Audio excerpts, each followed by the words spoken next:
আমাদের এমনও রয়েছে একটি ডিপার্টমেন্ট, নেভাল আর্কিটেকচার ডিপার্টমেন্ট তৈরি করা হয়েছে, কিন্তু শিক্ষকের অভাবে এই ডিপার্টমেন্টটি এখন পর্যন্ত চালু করতে পারেনি কারিগরি অধিদপ্তর।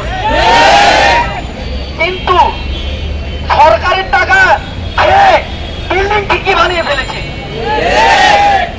কারিগরি অধিদপ্তরের দুর্নীতি, প্রতিটি ভবনের ইট বালু করার সাথে পর্যন্ত জড়িত।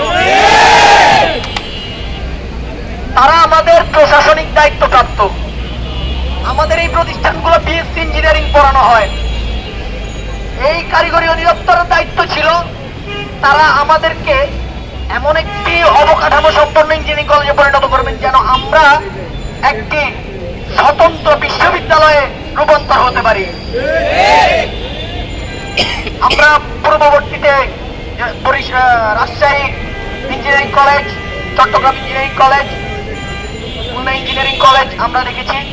সেগুলো একটি সময় তাদের পূর্ণাঙ্গ কাঠামো অর্জন করে বিআইটি এবং পরবর্তীতে তারা পূর্ণাঙ্গ বিশ্ববিদ্যালয়ে পরিণত হয়েছে এবং আমার দেশের প্রকৌশল শিক্ষা খাতে তারা এখন লিড দিচ্ছে।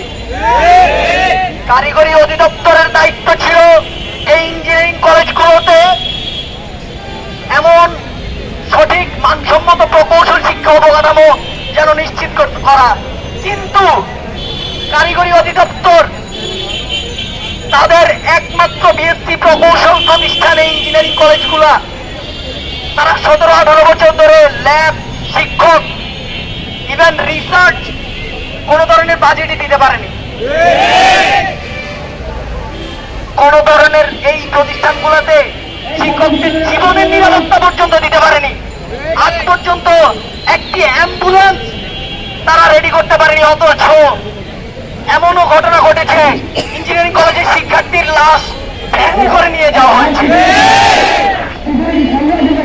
আমরা আমাদের অধিকারের কথাগুলো, আমরা আমাদের অভাবগুলো মানসম্মত প্রকৌশল শিক্ষা নিশ্চিত করার জন্য যা যা প্রয়োজন সেগুলো আমরা আমাদের এই কারিগরি অধিদপ্তরকে জানিয়েছি। সেই 18-19 বছর ধরে কারিগরি অধিদপ্তর 18-19 বছর ধরেই আমার কথার কোনো কর্ণপাত করেনি।